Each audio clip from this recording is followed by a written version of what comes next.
a calculé, on est à 15 000 € à deux. On est à plus. Ouais, allez, vos futurs projets. Vas-y. Ah, on le dit là? C'est parti, on se retrouve pour la Ça y est, partie c'est 2. parti. Oui, c'est déjà parti. Donc bienvenue dans cette partie 2 du bilan des 1 an, bilan à l'étranger. Donc on en est à la 10e question, donc du coup la première de celle-là. Comment trouver un appartement? Alors, à chaque fois, comment t'as fait? Nous avons fait. Ouais, comment on a fait? À chaque fois, on a regardé, enfin en tout cas c'est où on a trouvé les meilleures affaires. Souvent c'est sur les groupes Facebook. Donc vous avez juste à taper donc house rental ou appart rental et la ville. Donc bon, pour Bali on a mis Bali. Non, Canggu on a mis un autre. Donc bref, la ville. Et vous allez avoir en fait des groupes souvent sur Facebook et vous avez beaucoup de choses. Après il y a le marketplace aussi sur Facebook. Vous avez juste à mettre la ville. Et sinon, sur les sites comme Booking, etc. Mais on contacte toujours directement l'hôtel ou la résidence pour être sûr de ne pas perdre d'argent, parce qu'ils prennent une commission. Ouais. Voilà. J'ajouterai un détail. Vous pouvez aussi aller voir directement en fait, des agences immobilières sur place qui des fois même s'occupent que des étrangers qui viennent là, genre 4, 5, 6 mois, enfin plus un moment. Et ils ont pas mal d'options. Et aussi, tout simplement, je sais pas, peut-être tu l'as dit, sur place en fait. Des fois, vous allez voir des endroits, il y a des annonces et tout. Donc, c'est pas mal d'aller voir aussi sur place. 11e question, est-ce que vous vous êtes fait des amis? Alors oui, on s'est fait surtout un très bon ami, parce qu'après, c'est plus des connaissances et des personnes qu'on a resté en contact. Mais ami, oui, c'est Mr. Puss. D'ailleurs, il est sur YouTube, il faut que vous alliez le suivre absolument. Et on l'a rencontré à Bali, donc grâce à ses vidéos YouTube, on l'a contacté, on a dit franchement il faut trop qu'on se rencontre et tout. Donc on l'a rencontré à Bali et depuis on s'est revus en France une fois, on est rentré quasiment au même moment. Et ici en Thaïlande, on se retrouve, enfin le destin a fait qu'on se retrouve encore en Thaïlande. Donc lui c'est l'ami on va dire notre plus grand ami depuis cette année de Tour du Monde. Et après on a eu des connaissances. Alors pourquoi des connaissances? Parce que c'est compliqué d'avoir le même parcours. Que tout le monde, il y a des gens qui bougent, nous on bouge ailleurs, donc vous allez faire plein de connaissances, vous allez apprendre plein de choses, vous allez rester en contact avec certains sur les réseaux sociaux et peut-être vous allez les revoir plus tard. Ça peut être des coiffeurs, moi je suis en contact avec pas mal de gens. Et toi aussi, remarque. Oui, en fait, c'est avec les mêmes personnes, vu qu'on a fait les mêmes rencontres finalement. Donc, vraiment. Après, ça dépend du style de vie, on le dit souvent, mais si on n'a pas la même façon de vivre, c'est difficile de garder contact longtemps. Quand tu changes de ville et tout. Voilà, c'est un peu compliqué, surtout que nous, je pense que vous aimeriez pas être tout le temps avec nous, vu que nous on filme, on se barre, c'est très rapide quoi, on se pose pas. Mais voilà, si vous voulez rencontrer du monde, vous inquiétez pas, vous allez en rencontrer plein. Au niveau de la nourriture, c'était comment la 12e question? Vous avez pu tout trouver? Oui. Tu veux développer un peu s'il te plaît? Oui, alors toi comme tu dis souvent d'ailleurs, même en live et tout, le fromage, on avait peur de ça. C'est un très bon exemple. On avait peur de pas trouver de fromage, mais dès qu'on arrivait par exemple à Bali, on était à côté d'un fromager, donc c'était des fromages locaux. On a même eu de la raclette et tout, c'était trop bon. Donc ils faisaient même des glaces maison, etc. On a tout trouvé, à chaque fois on a tout trouvé. Juste toi saucisson. On n'a pas cherché. J'ai pas vraiment cherché, j'ai pas vraiment trouvé non plus. Mais oui, on a tout trouvé. Il y a le spéculoos dont elle est fan. Si vous êtes fan de spéculoos, mettez un like. Et elle n'a pas trouvé en Thaïlande, voilà. Après, peut-être s'il faut, il y est, mais on l'a pas trouvé. Voilà, il y a des petits trucs, mais sinon, il y a tout. On l'a trouvé à Bali en tout cas. Mais sinon, à part trouver, comment ça s'est passé? La nourriture. La nourriture, bon après, on a testé plein de choses, on parlait des fruits, mais même des plats. Nous, on adore la nourriture asiatique, on adore les fruits asiatiques. Donc, c'est limite mieux, on va dire, pour nous. Juste, le truc qu'on dit souvent aussi, c'est que on peut pas manger, par exemple, thaïlandais à tous les repas et sur plusieurs jours consécutifs. On a besoin de faire une coupure. Ouais, voilà, exactement. À tous les repas sur 2, 3 jours, 4 jours, Et en fait, des fois, il faut couper avec un truc... je sais pas moi, un sandwich. Non, et des pâtes ou un burger. Pizza, mais même sans parler de de porn food. Mais non, ça va. Bon, ok, d'accord. Mais par contre, qu'est-ce que je voulais dire là-dessus? Je sais plus, désolée. Ah bon? Ouais, non, j'avais envie de dire un truc. Tu veux pas dire ça aux gens, les pauvres? Je sais plus, désolée. Vraiment, là, je serais. Non, mais tu voulais dire, on a mangé des pâtes, tu t'aimes bien couper avec un truc. Ouais. Hein? Non? Ouais, j'avoue. One eternity later. Ah oui, voilà, c'est ça que je voulais dire. Je voulais dire que nous, ça fait 1 an et qu'on reste à chaque fois au moins plus d'un mois quelque part. Donc, en vacances, c'est sûr que ça ne nous dérangerait pas de manger thaïlandais tous les jours, je pense. Mais pour rester sur le long terme, c'est difficile. Mais c'est comme en France, vous n'allez pas manger des spécialités françaises tous les jours. Vous allez bien manger un peu italien, c'est normal. Un peu italien, des sushis, enfin voilà, américain, pizza, burger, n'importe. Donc c'est ça qu'on voulait dire, voilà. La pomme de terre, moi. J'aime bien manger la pomme de terre. Bon, on en trouve ici. Ouais. La 13e question. Est-ce que vous vous sentez changé et qu'est-ce que ça vous a apporté? C'est une bonne question en vrai. Alors oui. Tu rencontres des gens qui pensent différemment. Tu apprends plein de choses sur toi-même, à te débrouiller vraiment seul dans un autre pays en galère. Oui. Enfin, des fois en galère, pas forcément en galère, mais... Même pour un couple, c'est bien parce qu'on se rend compte que la seule personne sur laquelle on peut compter, en fait, c'est son copain, sa copine. Donc déjà, ça rapproche, donc ça nous a apporté beaucoup. Après, voilà, oui, comme tu dis, la façon de vivre est différente, la façon de tout, en fait. Je sais pas comment expliquer, mais c'est un autre sentiment. Par exemple, le stress, rien que le stress, on le ressent même pas ici. On est rentré 1 mois en France, on a ressenti que ça. Et sinon, c'est tellement de choses, c'est un tout, en fait. Ça apporte beaucoup de choses de tout, tu vois beaucoup de choses. T'es hyper content d'avoir vu tout ça et tu veux voir encore plus. Enfin, tu te dis vraiment, j'ai envie de voir des paysages en plus, rencontrer encore des autres cultures. Vraiment, en fait, c'est une expérience à faire si vous aimez. Après, il y a des gens qui n'aiment pas du tout le voyage, mais si vous aimez un minimum le voyage et tout, et que vous voulez faire cette expérience, c'est un truc de fou, il faut le faire. La 14e question, est-ce que vous vous attendiez à autant de succès sur TikTok? Non. Bon, pas du tout. Ouais. On est parti et on s'est dit pourquoi pas partager. Après, faut être honnête, on s'est dit on aimerait bien. On aurait aimé, voilà. En fait, ce qui se passe là, c'est tu t'y attends pas, mais c'était dans tes rêves les meilleurs, quoi. Ouais, tu te dis si ça prend, waouh. Si ça marche, imagine, et voilà et tout. Après, on s'attendait vraiment pas à autant. Non. Voilà. Ouais.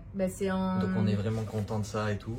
On va continuer. Maintenant, on va beaucoup bosser sur YouTube et sur Instagram aussi. Et on lâche pas TikTok aussi. Et on est très heureux de faire ça. Merci. Et merci, c'est grâce à vous. Grâce à TikTok, merci beaucoup. Vraiment. Voilà. La 15e question, est-ce que nous sommes tombés malades? Alors, depuis 1 an, non. S'il y a eu juste une seule fois, on avait trop mal au ventre après un repas. Mais on peut pas savoir d'où ça vient en fait. Mais c'est une seule fois en 1 an, quoi. Mais c'est un peu mal au ventre. C'est rien, quoi. Donc on n'est pas tombé malade. À part le Covid. Ouais. Oui, on a eu le Covid. Mais sinon, le conseil, en fait, ce qu'il faut faire le plus attention vraiment, c'est à l'eau, en fait. L'eau, dans le pays où vous allez, généralement, nous, en tout cas, où on est allé, c'est jamais potable. Et il faut faire attention dans la douche, quand tu te laves les dents et tout, c'est ça, en fait, souvent, vous tombez malade comme ça. Et c'est ça auquel il faut faire le plus attention. Sinon, tout ce qui est street food, etc., on n'a jamais eu de problème. Non, et on mange tous les jours en street food. Vraiment, 1 fois par jour, c'est sûr, on est en street food. Donc, voilà, exactement. Voilà. 16e question, budget voyage pour 10 mois. Ça, c'est une question qu'on a tout le temps en live, partout. Bon, du coup, on va dire pour 1 an, là, mais c'est une personne, je pense, qui voulait savoir pour 10 mois. Mais pour 1 an, on a calculé, on a 15 000 € à 2. C'est ça, à peu près. On est à plus. On est à plus à cause du Covid. Ok. En fait, il faut savoir, en fait, pour être honnête, on a au moins 6 000 € de dépenses à cause du Covid. Donc, des billets retour qu'on n'a pas utilisés. C'est énorme, billets retour, les tests PCR, des quarantaines en plus et tout. Donc c'est un budget énorme. Et donc voilà, nous après, sinon en fait, si t'enlèves ça, on aurait pu largement faire tout avec 15 000 €, donc 7 500 chacun. Et vivre un truc de ouf. Bon, on travaille en même temps, donc voilà, c'est super. Mais le budget, voilà, ça revient souvent en fait, c'est que c'est hyper différent parce que nous, on boit pas de cocktail, on fume pas. C'est ça. On fait quand même un peu attention parce qu'on sait qu'on va rester longtemps. On prend des appartements quand on peut sur le long terme. Genre par exemple en Thaïlande, on avait pris un appartement pour 500 € le mois. On n'enchaîne pas les hôtels 5 étoiles. Enfin, on a une façon de vivre. On mange quasiment comme on vous l'a dit juste avant, un street food tout le temps. Donc on mange pas dans des restaurants où on se fait pas des rooftops tous les soirs ou quoi. Donc ça dépend comment vous voyagez. si vous voulez faire comme nous, Parce que ouais, c'est bon. il y en a qui font même avec 5 euros par jour. Hein. J'en ai vu des backpackers, voilà, 5 euros par jour, et ils dorment dans des hôtels, dans des auberges de jeunesse, etc. Oui, aussi. Il y a plein de solutions. Vous pouvez aussi vivre avec 100 euros par jour. Voilà. Ça dépend, ouais. Ça même dépend, plus, quoi. ouais. Enfin, ouais, même c'est- plus. Hein. Il y a des logements à 500, 1000 euros, tout ce que vous voulez. Donc c'est très différent. Mais sachez que c'est possible de le faire avec un petit budget. Vous n'aurez pas la même expérience qu'un mec qui a mis énormément de budget, mais ce sera déjà très très bien. Ouais. Quel pays Avons-nous préféré pendant cette année? Oui. Ah ouais, non, j'aime pas ça, les questions à choisir un endroit. C'est différent en fait, tu peux pas comparer. Ben, on mais, a des petites préférences, on le dit souvent, mais par exemple parce que on parle de vacances et d'y vivre, mais pour y vivre, on s'est vraiment senti très bien à Bali, pour vivre à Bali. Ouais. Par contre, en voyage, on sait pas ce qu'on préfère, dans le sens où on adore les plages paradisiaques et il n'y en avait pas sur Bali même, il y en avait sur les îles autour, mais pas Bali même. Donc du coup, on préfère par exemple la Thaïlande pour les voyages, ou oui, le Mexique c'était pas mal, mais c'est plus la Thaïlande, ou carrément Cappadocia en Turquie, qui n'a rien à voir avec les plages, mais c'est magique avec les montgolfières et tout. Enfin, il y a une ambiance tellement bien, les gens sont adorables, que voilà, c'est comme ça qu'on résumerait.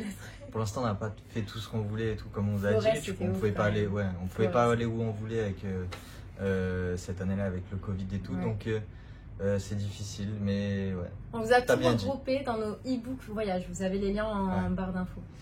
Comment se préparer financièrement?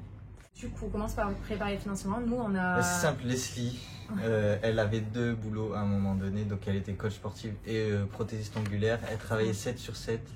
Il y avait des clients qui venaient le matin, le dimanche à 7h. Donc c'est beaucoup d'heures de travail, beaucoup d'économies. Voilà, on sortait pas trop. Ouais, On n'était pas malheureux, hein, on va oui, pas mentir. voilà, parce que on avait ce Mais- projet-là en tête, donc en fait c'était Voilà. pour ce qu'on allait faire. C'est clair qu'on sortait, oui, voilà, pas autant de nos potes, quoi. C'est clair Voilà. qu'on ne faisait pas autant de restos et tout. T'achetais pas soirées. des habits Oui, de fou. des baskets, tout. Voilà. Après, on cher. fume pas, on boit pas, donc Ouais. Forcément le budget, tu vois. Ouais, c'est un peu plus. C'est mieux, on n'avait pas genre des abonnements téléphoniques. Moi c'était 6 euros, toi c'était 1 euro. Je crois. Ouais, je crois que c'était 1 euro. 1 euro avec Free. Moi j'avais 6 euros avec Soch. Donc ouais, il y a plein de trucs comme ça qui étaient calculés vraiment. Une petite assurance voiture, des petites voitures pas chères. Oui. Clio 2, voilà. Et, Oui, c'est clair que tout du était coup, calculé comme voilà, ça, en fait. Après, en partant, du coup, on a laissé notre appartement, on était en location, donc là, on est en train de vendre nos voitures parce on les avait gardées comme sécurité, mais finalement, c'est bon, on sait qu'on veut vivre à l'étranger. Donc voilà, là, on va avoir un peu de sous en plus, mais voilà, vous pouvez vendre si vous avez un logement, votre logement ou votre voiture, j'en sais rien. Ouais. Après, pour ceux qui louent, etc. Et que vous préparez ça, ouais, pour les économies, vraiment c'est ça. Après, moi je faisais des heures sup, beaucoup d'heures sup, et c'est du travail, quoi. Faut travailler, essayer d'économiser le plus possible. C'est en fait pendant des années, vous allez vous sacrifier un peu des moments et tout. Essayez de faire quand même des sorties gratuites. Nous on allait à la plage ou à la montagne. On adore aller au lever de soleil, au lever de soleil à la plage. On n'a pas le coucher où on habitait. Voilà. Donc, plein de trucs comme ça qui sont des sorties gratuites. Et ou des fois, au lieu d'aller boire un verre quelque part, on a acheté genre à Intermarché ou dans un magasin. Ouais, je rappelle des fruits et des jus. Et on allait les manger ailleurs, au coucher de soleil ou dans des endroits. Voilà. On faisait ça. Il y a plein de trucs comme ça. Mais c'était bien en fait. Oui, c'était bien. C'est sûr que il y avait juste en fait, c'était de refuser un peu les invitations de nos potes et tout. C'était un peu gênant parce qu'on passait pour des gros radins, faut le dire. Mais voilà, après, on est bien content aujourd'hui d'avoir d'avoir autant économisé, quoi. Et parce qu'en même temps. Il y a dernière question aussi. Ah ouais, 15 minutes. Non, mais c'était sympa. Ouais, allez. Vos futurs projets. Vas-y. Ah, on le dit là? Non, on le dit. D'accord. Je sais pas quand elle sortira cette vidéo, mais normalement, ça sera bon, j'espère. Ouais. Futur projet, c'est très simple. Là, on est en train de faire, à l'heure actuelle, notre visa pour l'Australie. On va essayer d'aller vivre le rêve australien. Ouais. Voilà. On a une petite galère. On va dire une on est à Bangkok là actuellement parce que on doit faire une visite médicale. Tout le monde a depuis que ça a réouvert les portes, donc au visa travail vacances, ça s'appelle, le 15 décembre. Donc tout le monde a le visa en 2 ou 5 minutes. Mais vraiment, et nous, quand on avait l'idée, on s'est dit, trop bien, on va avoir notre visa, on prend nos vols et tout, et on y va même fin décembre.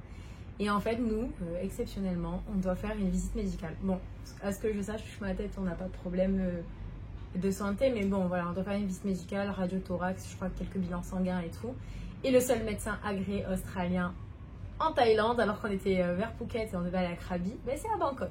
Donc on est à Bangkok, on a rendez-vous là dans 7 jours, on a eu notre rendez-vous donc dans 7 jours. Et après ça, normalement, j'espère notre visa sera validé et nous, on espère que mi-janvier, fin janvier, on est en Australie et on part travailler. Donc en Australie, en plus des réseaux sociaux, ça va être chaud. Mais on va tout partager, Ouais. on va les bons plans, job, tous nos démarches pour y aller, etc. Notre logement, bref, comme d'habitude. Donc restez connectés, voilà notre gros projet. Bon ben voilà. Ouais. Bisous à tous, on vous dit à bientôt Oui. pour la Merci, suite des n'hésitez aventures. pas à liker ou vous abonner si ce n'est pas déjà fait, ça me fera trop plaisir. Ciao, ciao. Bye.